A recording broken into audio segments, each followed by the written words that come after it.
ಕೊಟ್ಲಪೋಕ ಈ ದುನಿಯಾ ವಿಶೇಷ ಕಾರ್ಯಕ್ರಮಕ್ಕೆ ಮತ್ತೊಮ್ಮೆ ಸ್ವಾಗತ ವೀಕ್ಷಕರೇ. ನಿಂಫೋಮೇನಿಯಾ ಬಗ್ಗೆ ಮಾತಾಡ್ತಾ ಇದ್ವಿ, ಅದರ ಸಿಂಪ್ಟಮ್ಸ್ ಯಾವ ರೀತಿ ಇರುತ್ತೆ ಅಂತ ಮಾತಾಡ್ತಾ ಇದ್ವಿ. ಹಾಗಾದರೆ ಇದಕ್ಕೆ ಶಾಶ್ವತ ಪರಿಹಾರ ಇದೆಯಾ ಅಂತ ನಾನು ಪಾಲಾಕ್ಷ ಅವ್ರನ್ನ ಪ್ರಶ್ನೆ ಕೇಳಿದ್ದೆ. ಬನ್ನಿ ಏನು ಹೇಳ್ತಾರೆ. ಪಾಲಾಕ್ಷ ಅವರೇ, ನೀವು ಮಾತಾಡ್ತಾ ಇದ್ರಿ ಅಂದರೆ ಯಾವ ರೀತಿ ಅವನಲ್ಲಿ ಏನೆಲ್ಲ ಮನೋಧೈರ್ಯ ಇದೆ ಅದ್ರ ಬಗ್ಗೆ ಮಾತಾಡ್ತಾ ಇದ್ರಿ. ಸೊ ಇದಕ್ಕೆ ಶಾಶ್ವತ ಪರಿಹಾರ ಇದೆಯಾ ಇಲ್ವಾ? ಶಾಶ್ವತ ಪರಿಹಾರ ಅಂದರೆ ಕೆಲವರು ನಾನು ಅವರು ಹೇಳಿದಾಗೆ ಒಂದು ವ್ಯಕ್ತಿ ಮನಸ್ಸಿಗೆ ಒಂದು ನಾನು ವಾಸಿಯಾಗಬೇಕು ಅಂತಂದು ಒಂದು ಪ್ರಬಲವಾಗಿ ಒಂದು ಬಂದಾಗ ಮನಸ್ಸು ಅಂದರೆ ಹೈಲಿ ಮೋಟಿವೇಶನ್ ಬಂದಾಗ ನಾವು ಅವರಿಗೆ ಸಹಾಯ ಮಾಡ್ತೀವಿ. ಅದೇನಾಗ್ತದೆ ಅಟ್ಲೀಸ್ಟ್ ಒಂದು ವಾರಕ್ಕೆ ಒಂದು ಸಾರಿನೋ 2 ಸಾರಿನೋ ನಮ್ಮ ಹತ್ರ ಕೌನ್ಸಿಲಿಂಗಿಗೆ ಬರಬೇಕು. ಅವರು ಅವರ ಕುಟುಂಬದ ಸದಸ್ಯರು ಬಂದರೂ ಇನ್ನೂ ಒಳ್ಳೆಯದೇ.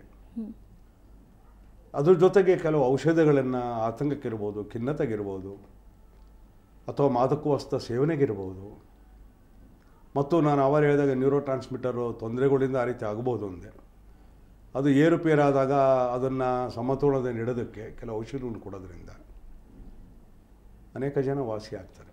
ಓಕೆ ಋಷಿ ಅವರೇ, ನಿಮ್ಮ ಚಿತ್ರದಲ್ಲಿ ಧನುಷು ಮತ್ತು ನಯನಾ ಅವ್ರನ್ನ ಬಿಟ್ಟರೆ ಬೇರೆ ಯಾರೆಲ್ಲ ಆ್ಯಕ್ಟಿಂಗ್ ಮಾಡ್ತಾ ಇದ್ದಾರೆ? ಸೊ ಏನೆಲ್ಲ ಪಾತ್ರಗಳಿವೆ ಪ್ರಮುಖವಾಗಿ ನಯನಾನ ಸಪೋರ್ಟ್ ಮಾಡುವಂಥವು? ಆ್ಯಕ್ಚುಲಿ ತಬಲಾನಾಣಿಯವರು ಅಂತ ಮಾಡ್ತಾ ಇದ್ದಾರೆ, ಆಮೇಲೆ ಮಂಜುನಾಥ್ ಸ್ವಾಮಿ ಅವರು ಮಾಡ್ತಾ ಇದ್ದಾರೆ. ಅವರು ನಮ್ಮ ಚಿತ್ರದ ನಿರ್ಮಾಪಕರಲ್ಲಿ ಒಬ್ಬರು. ಆಮೇಲೆ ಎಲ್ಲ ಹೊಸ ಪಾತ್ರಗಳು.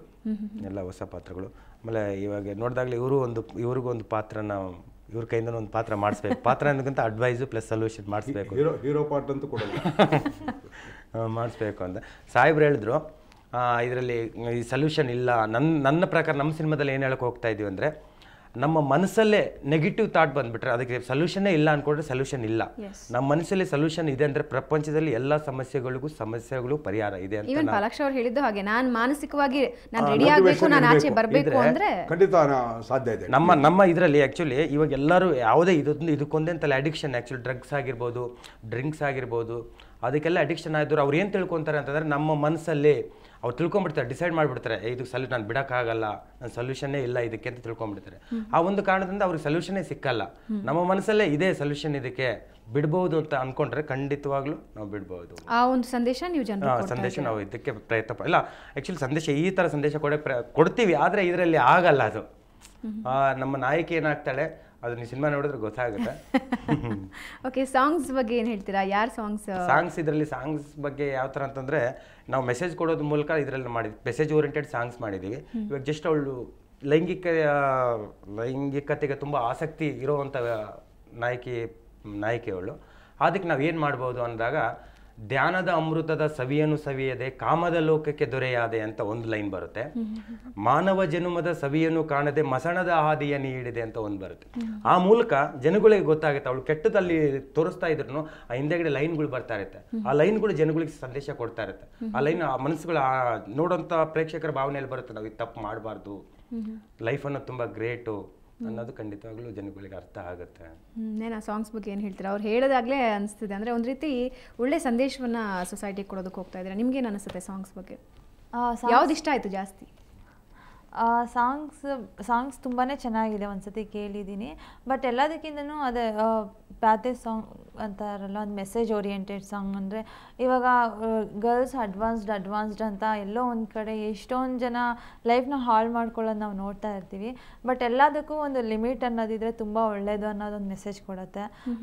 ಮತ್ತು ಲೈಫ್ನ ಹಾಳು ಈ ಥರ ಎಲ್ಲ ನೆಗೆಟಿವ್ಸ್ ಪ್ರಾಬ್ಲಮ್ಸ್ಗಳನ್ನ ಇಟ್ಕೊಂಡ್ರೆ ಲೈಫ್ ಎಲ್ಲಿ ಹೋಗಿ ಲೀಡ್ ಆಗುತ್ತೆ. ಅದು ಎಸ್ಪೆಷಲಿ ಹೆಣ್ಮಕ್ಳು ಲೈಫ್ ಅನ್ನೋದು ತುಂಬ ಪ್ರೀಶಿಯಸ್ ಆಗಿರುತ್ತೆ. ಇಡೀ ಫ್ಯಾಮಿಲಿ ಹೆಣ್ಮಕ್ಳು ಲೈಫ್ ಮೇಲೆ ಡಿಪೆಂಡ್ ಆಗಿರುತ್ತೆ. ಅವರೇ ಏನೋ ಒಂಥರ ಈ ಥರ ನೆಗೆಟಿವ್ ಆಗಿ ದಾರಿ ತಪ್ಪೋದು, ಮತ್ತು ಇನ್ನೊಂದು ಈ ಥರ ಇನ್ವಾಲ್ವ್ ಆಗೋದು ಮಾಡಿದ್ರೆ ಅವ್ರ ಲೈಫ್ನ, ಅವ್ರ ಫ್ಯಾಮಿಲಿ ಎಲ್ಲ ತುಂಬಾ ನೋವು ಅನುಭವಿಸ್ಬೇಕಾಗತ್ತೆ. ಅದನ್ನೆಲ್ಲ ಅವರು ಸಾಂಗಲ್ಲಿ ತುಂಬ ಚೆನ್ನಾಗಿ ಮಾಡಬೇಕು ಅಂತ ಪ್ಲ್ಯಾನ್ ಮಾಡ್ತಾ ಇದ್ದಾರೆ. So let's see how it will come. Okay, Palaksha ಅವರೇ, ಈ ನಿಂಫೋಮೇನಿಯಾ ಬಿಟ್ಟು ಬೇರೆ ಯಾವೆಲ್ಲ ರೀತಿಯ ಈ ಒಂದು ಲೈಂಗಿಕ ಸಂಬಂಧಕ್ಕೆ ಸಂಬಂಧಪಟ್ಟ ಕಾಯಿಲೆಗಳು ಮನುಷ್ಯನ ಬಾಧಿಸುತ್ತೆ? ಅನೇಕವಿದ್ದಾವೆ. ಒಂದು ಇದಕ್ಕೆ ವಿರುದ್ಧವಾಗಿದ್ದು ನಾನು ಹೇಳಬೇಕು ಅನ್ನೋದ್ರೆ, ಲೈಂಗಿಕ ಆಸಕ್ತಿನೇ ಇಲ್ಲದವರು ಇರ್ತಾರೆ, ಲೈಂಗಿಕತೆನೇ ಬೇಕಿಲ್ಲ ಅಂತ. ಅವಾಗ ಸತಿಪತಿಯರ ಮಧ್ಯೆ ವಿರಸ ಆಗುತ್ತೆ, ಅದು ವಿಚ್ಛೇದನದಲ್ಲೋ ಅಥವಾ ಬೇರೆ ಯಾವುದೇ ರೀತಿ ಅದಕ್ಕೆ ಕೊನೆ ಕಂಡು ಬರಬಹುದು. ಓಕೆ. ಇದು ಒಂದು ರೀತಿ ಗೀಳು ರೋಗ ಅಂತ ನಿಮಗೆ ಅವರೇ ಹೇಳಿದೆ. ಕಡ್ಡಾಯವಾಗಿ ನನ್ನ ಲೈಂಗಿಕತೆ ಬೇಕು, ದಿವಸಕ್ಕೆ ಸುಮಾರು ಸಾರಿ ಬೇಕು, ಅವ ನನ್ನ ಮಾನಸಿಕ ಒತ್ತಡ ಕಮ್ಮಿ ಆಗುತ್ತೆ ಅಂತ. ಇದಕ್ಕೆ ವಿರುದ್ಧವಾದದ್ದು ಇನ್ನೊಂದು ಗೀಳು ರೋಗ ಇದೆ. ಅನೇಕರು ಈ ಲೈಂಗಿಕತೆ ಅನ್ನೋದು ಇದು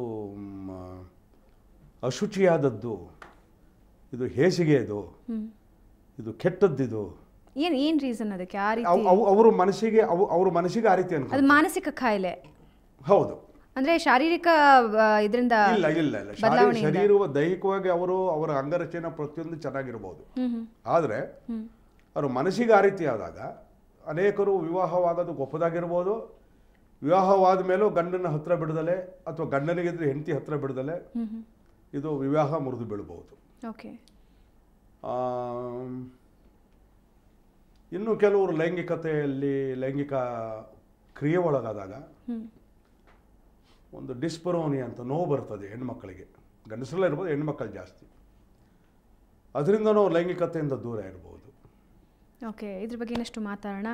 ಸೊ ವೀಕ್ಷಕರೇ, ನಿಂಫೋಮೇನಿಯಾ ಬಗ್ಗೆ ಮಾತಾಡಿದ್ವಿ. ಇದೇ ರೀತಿ ಹಲವಾರು ಕಾಯಿಲೆಗಳಿವೆ, ಅದ್ರ ಬಗ್ಗೆನೂ ಚರ್ಚೆ ನಡೆಯುತ್ತೆ. ಅದಕ್ಕೂ ಮುಂಚೆ ಒಂದು ಬ್ರೇಕ್. ಹಾಂ, okay, will start sir, will start. ಹಾಂ, ದುನಿಯಾ ವಿಶೇಷ ಕಾರ್ಯಕ್ರಮಕ್ಕೆ ಮತ್ತೊಮ್ಮೆ ಸ್ವಾಗತ ವೀಕ್ಷಕರೇ. ಈಗಾಗಲೇ ನಿಂಫೋಮೇನಿಯಾ ಬಗ್ಗೆ ಮಾತಾಡಿದ್ವಿ. ಹಾಗೆ ಇದನ್ನು ಬಿಟ್ಟು ಕೂಡ ಹಲವಾರು ರೋಗಗಳಿವೆ, ಅದ್ರ ಬಗ್ಗೆನೂ ಚರ್ಚೆಯನ್ನು ಮುಂದುವರಿಸೋಣ. ಸೊ ನಯನ, ಏನು ಹೇಳ್ತೀರಾ? ಇತ್ತೀಚಿನ ದಿನದಲ್ಲಿ ನಾವು ಎಷ್ಟೋ ಫಿಲ್ಮ್ಸಲ್ಲಿ ನೋಡಿದ್ದೀವಿ, ಅಲ್ಲದೆ ನಮ್ಮ ಮುಂದೆನೇ ಎಷ್ಟೋ ಕ್ಯಾರೆಕ್ಟರ್ಸ್ ನೋಡ್ತೀವಿ. ದಿನ ಬೆಳಗಾದರೆ ಪತ್ರಿಕೆ ನೋಡ್ತಿರ್ತೀವಿ, ಟಿ ವಿಯಲ್ಲಿ ನೋಡ್ತಿರ್ತೀವಿ. ಈ ರೀತಿ ಒಂದು ಕ್ಯಾರೆಕ್ಟರ್ಸ್ಗೆ ಏನು ಹೇಳ್ತೀರಾ? ಯಾಕಂದರೆ ನೀವೇ ಆ ಕ್ಯಾರೆಕ್ಟರ್ನ ಮಾಡ್ತಿರೋದ್ರಿಂದ ಅದನ್ನು ಆಳವಾಗಿ ಅರ್ಥ ಮಾಡ್ಕೊಂಡ್ರು ನೀವು. ಏನು ಅನ್ಸುತ್ತೆ? ನನಗನ್ಸುತ್ತೆ ಆ್ಯಕ್ಚುಲಿ ಈ ಸೈಕಾಲಜಿಕಲ್ ಪ್ರಾಬ್ಲಮ್ ಎಲ್ಲ ನಮ್ಮ ಇಂಡಿಯಾದಿಂದ ಖಂಡಿತ ಅಲ್ಲ, ಇದೆಲ್ಲ ಇವಾಗ ಬರ್ತಾ ಇರೋದು. ಸೈಕಾಲಜಿಕಲ್ ಪ್ರಾಬ್ಲಮ್ಸು, ಆ ಪ್ರಾಬ್ಲಮ್ಸು, ಈ ಕಾಯಿಲೆ ಅಂತ ಎಲ್ಲ ನಮ್ಮ ಇಂಡಿಯನ್ನಲ್ಲಿ, ನಮ್ಮ ಕಲ್ಚರಲ್ಲಿ ಎಷ್ಟೊಂದು ಸೊಲ್ಯೂಷನ್ ಇದೆ. ಲೈಕ್ ಸಂಗೀತ, ಮೆಡಿಟೇಷನ್ನು, ಧ್ಯಾನ, ಆ ಥರದ್ದೆಲ್ಲ ಇದು ಯಾವುದು ಪ್ರಾಬ್ಲಮ್ಸ್ ಬರಲ್ಲ. ಇವಾಗ ಏನಂದರೆ ಸರ್ ಹೇಳ್ದಂಗೆ ಪಾರ್ಟಿ ಲೈಫ್ಗೆ, ಆಮೇಲೆ ಡ್ರಿಂಕ್ಸ್ಗೆ, ಸ್ಮೋಕ್ಗೆ ಹೆಚ್ಚು ಜನ, ಅದರಲ್ಲಿ ಯಂಗ್ಸ್ಟರ್ಸ್ ತುಂಬ ಅಡಿಕ್ಟ್ ಆಗ್ತಾ ಇದ್ದಾರೆ. ಅಲ್ಲಿಂದಲೇ ಸ್ಟಾರ್ಟ್ ಆಗುತ್ತೆ, ಅವ್ರನ್ನ ಇನ್ಯಾವುದೋ ಒಂದು ಪ್ರಾಬ್ಲಮಿಗೆ ಇದಾಗುತ್ತೆ. ಸೊ ಅದಕ್ಕೇ ಫಸ್ಟು ಅದನ್ನು ನಾವು ಅವಾಯ್ಡ್ ಮಾಡಬೇಕು. ನಮ್ಮ ಕಲ್ಚರ್ಗೆ ನಾವು ಗೌರವ ಕೊಟ್ಟು ನಮ್ಮ ಏನಂತಾರೆ ಹವ್ಯಾಸಗಳು, ಹ್ಯಾಬಿಟ್ಸ್ನ ನಾವು ಚೆನ್ನಾಗಿ ಇಟ್ಕೊಂಡ್ರೆ ಏನೂ ಪ್ರಾಬ್ಲಮ್ಸ್ ಬರಲ್ಲ ಅಂತ. ಓಕೆ ರಿಷಿ, ಏನು ಹೇಳ್ತೀರಾ? ಅಂದರೆ ಒಂದು ತುಂಬಾ ಡಿಫ್ರೆಂಟ್ ಕ್ಯಾರೆಕ್ಟರ್ ನಯನ ಮಾಡ್ತಿದ್ದಾರೆ, ಅದ್ರ ಬಗ್ಗೆ ನೀವು ಜಾಸ್ತಿ ಸ್ಟಡೀಸ್ ಮಾಡಿದ್ದೀರಾ. ಇವತ್ತಿನ ದಿನದಲ್ಲಿ ನಾವು ಎಲ್ಲೇ ನೋಡಿದ್ರೂ ಕೂಡ ಈ ಅನೈತಿಕ ಸಂಬಂಧದ್ದೇ ಜಾಸ್ತಿ ನಡೀತಾ ಇದೆ. ಅದು ಏನೇ ರೀಸನ್ಸ್ ಹಲವಾರಿದೆ, ಬಟ್ ಏನು ಅನಿಸುತ್ತೆ, ಈ ರೀತಿ ಒಂದು ರೀತಿಯಾದಂತಹ ವ್ಯಕ್ತಿತ್ವ ಹೆಣ್ಮಕ್ಳಲ್ಲಾಗಲಿ ಗಂಡು ಮಕ್ಕಳಲ್ಲಾಗಲಿ ಬೆಳೀತಾ ಇದೆ? ಆ್ಯಕ್ಚುಲಿ ಇದು ಅಂಡರ್ಸ್ಟ್ಯಾಂಡಿಂಗ್ ಪ್ರಾಬ್ಲಮ್ ಆಗುತ್ತೆ. ಅಂಡರ್ಸ್ಟ್ಯಾಂಡಿಂಗ್ ಪ್ರಾಬ್ಲಮ್ ಕರೆಕ್ಟ್ ಆಗಿದ್ರೆ, ಒಬ್ಬೊಬ್ಬರ ನಡುವೆ ಅಂಡರ್ಸ್ಟ್ಯಾಂಡಿಂಗ್ ಕರೆಕ್ಟ್ ಆಗಿದ್ರೆ ಈ ಸಮಸ್ಯೆಗಳು ಆಗಲ್ಲ. ಪ್ಲಸ್ ಪ್ರೀತಿ ಇರಬೇಕು, ಕಾಮಕ್ಕಿಂತ ಹೆಚ್ಚಾಗಿ ಪ್ರೀತಿ ಇರಬೇಕು.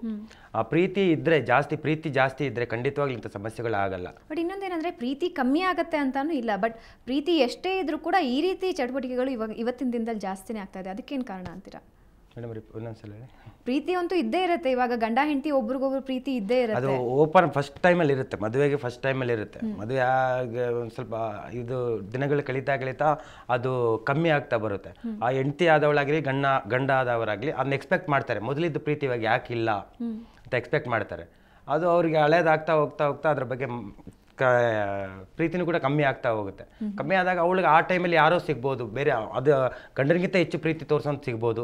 ಹೆಂಡತಿಗೂ ಅಷ್ಟೇ ಗಂಡನಿಗಿಂತ ಹೆಚ್ಚು ಪ್ರೀತಿ ತೋರ್ಸೋ ಇನ್ನೊಬ್ರು ಸಿಗ್ಬೋದು, ಗಂಡನಿಗೂ ಕೂಡ ಅಷ್ಟೇ ಇನ್ನೊಬ್ಳು ಸಿಗ್ಬೋದು. ಆ ಕಾರಣದಿಂದ ಆಗುವಂಥ ಸಾಧ್ಯತೆ ಇದೆ. ಖಂಡಿತವಾಗ್ಲೂ ಇಬ್ಬರ ನಡುವೆ ಮೊದಲು ಹೇಗಿದ್ರು, ಮದುವೆಗೆ ಮುಂಚೆ, ಮದುವೆ ಟೈಮಲ್ಲಿ ಹೇಗಿರ್ತಾರೆ, ಮದುವೆಗಿಂತ ಮುಂಚೆ ಹೇಗಿರ್ತಾರೆ, ಮದುವೆ ಆದಮೇಲೂ ಆಗಿದ್ದರೆ ಖಂಡಿತವಾಗ್ಲೂ ಇಂಥ ಸಮಸ್ಯೆಗಳು ಬರಲ್ಲ ಅಂತ ನಾನು ಹೇಳ್ತೀನಿ. ಓಕೆ ಪಾಲಾಕ್ಷ ಅವರೇ, ಇದೇ ಕ್ವೆಶ್ಚನ್ ರೈಸ್ ಮಾಡ್ತೀನಿ. ಲವ್ವನ್ನು ಈ ರೀತಿ ಒಂದು ಕಾಮದ ಆಸೆ ಏನಿದೆ ಅದು ಡಾಮಿನ್ ಮಾಡಬಹುದಾ?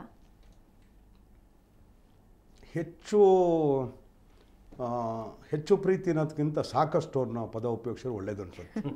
ಈಗ ಪ್ರೀತಿಯನ್ನು ಅಳಿಯೋದಕ್ಕೆ ಯಾವ ಒಂದು ಸಾಧನ ಇಲ್ಲ. ಗಂಡ ಹೆಂಡತಿಯರ ಮಧ್ಯೆ ಸಾಕಷ್ಟು ಪ್ರೀತಿ, ಪ್ರೇಮ, ವಿಶ್ವಾಸ, ನಂಬಿಕೆ, ಇದು 4 ಇದರಲ್ಲಿ ಕಾಮ ಬಂದೇ ಬರುತ್ತೆ, ಇದ್ದೇ ಇರುತ್ತೆ. ಪ್ರೀತಿ ಕಾಮ ಎರಡು ಅಣ್ಣ ತಮ್ಮಗಳು ಅಥವಾ ಅಕ್ಕ ತಂಗಿರು ಅಂತ ಅನ್ಬೋದು.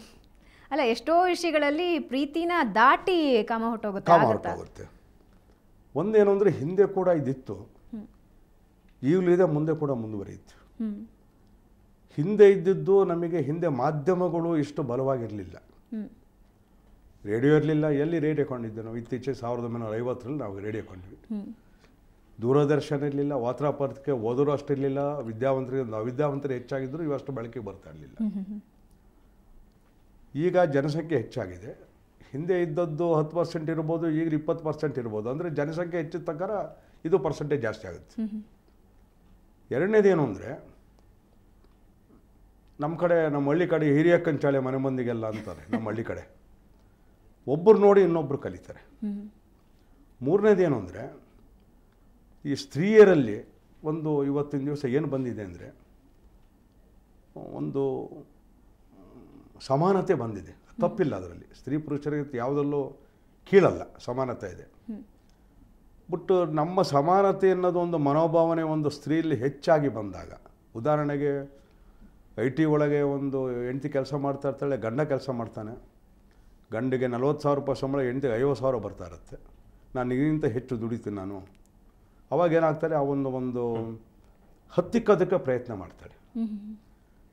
ನೆಕ್ಸ್ಟ್ ಏನು ಅಂದರೆ, ಈ IT ಕಂಪನಿಗಳಲ್ಲಿ ಕ್ಯೂಬಿಕಲ್ಸ್ ಅಂತ ಕೊಡ್ತಾರೆ, ಸಣ್ಣ ಭಾಳ ಸನಿಹವಾಗಿ ಕೆಲಸ ಮಾಡ್ತಾರೆ.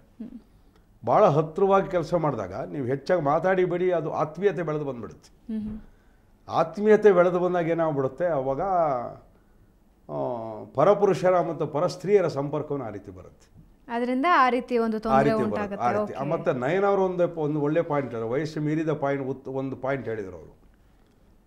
ಇವತ್ತಿನ ದಿವಸ ಮಾದಕ ವಸ್ತು ಸೇವನೆ, ಮಾನಸಿಕ ಒತ್ತಡವನ್ನು ಕಮ್ಮಿ ಮಾಡೋದಕ್ಕೆ ಅನೇಕರು ಹದಿಹರೆಯದ ವಯಸ್ಸಲ್ಲಿ ಮಾದಕ ವಸ್ತುಗಳ ಸೇವನೆಗೆ ಒಳಗಾಗ್ತಾರೆ.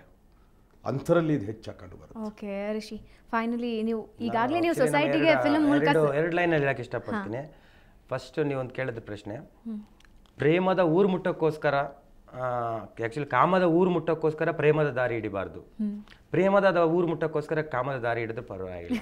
ಆ ಥರ ನಾವೊಂದು 2 ಲೈನ್ ಡೈಲಾಗ್ಸ್ ಇದೆ. ಆಮೇಲೆ ಇನ್ನೊಂದು, ಧ್ಯಾನದಲ್ಲಿ ಮುಳುಗಿದ ಮನುಜಗೆ ದೇವರ ಜೊತೆ ಗೆಳೆತನ, ಕಾಮದಲ್ಲಿ ಮುಳುಗಿದ ಮನುಜಗೆ ಭೂತದ ಜೊತೆ ಗೆಳೆತನ ಅನ್ನೋದೊಂದು ಕೂಡ ಲೈನ್ಗಳು ಬರುತ್ತೆ. ಓಕೆ, ಈ 2 ಲೈನ್ ಮೂಲಕ. Thank you. So Nayana, lastly ನೀವೇನು ಹೇಳಕ್ಕೆ, ಆಮೇಲೆ ಫಿಲ್ಮ್ ಮೂಲಕನೇ ಹೇಳ್ತೀರಾ, ಬಟ್ ಈಗ ವೀಕ್ಷಕರಿಗೆ ಏನು ಹೇಳಕ್ಕೆ ಇಷ್ಟಪಡ್ತೀರಾ? ಖಂಡಿತ ಎಲ್ಲರೂ ನೋಡಬೇಕಾಗಿರೋ ಅಂಥ ಮೂವಿ ಇದು. ಫ್ಯಾಮಿಲಿ ಸಮೇತ ಕುತ್ಕೊಂಡು ನೋಡಬೇಕಾಗಿರೋ ಅಂಥ ಮೂವಿ ನಾವು ಮಾಡ್ತಾ ಇರೋದು.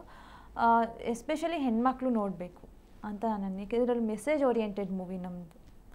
ಅದರಲ್ಲಿ ಎಸ್ಪೆಷಲಿ ನಮ್ಮ ಆನಂದ್ ಪ್ರೊಡ್ಯೂಸರ್ ಸರ್ಗೂ ಋಷಿ ಸರ್ಗೂ ನಾನು ಸ್ಪೆಷಲ್ ಥ್ಯಾಂಕ್ಸ್ ಹೇಳ್ತೀನಿ. ಈ ಥರ ಒಂದು ಸಬ್ಜೆಕ್ಟು, ಈ ಥರ ಒಂದು ಕಾನ್ಸೆಪ್ಟ್ಗಳನ್ನ ಕ್ರಿಯೇಟಿವ್ ಆಗಿ ಮಾಡ್ತಾಯಿರಿ. ನಮ್ಮ ಕನ್ನಡ ಇಂಡಸ್ಟ್ರಿಯಲ್ಲಿ ಹೊಸ ಎಕ್ಸ್ಪೆರಿಮೆಂಟ್ಸು, ಹೊಸ ಮೂವೀಸ್ ಬರಬೇಕು.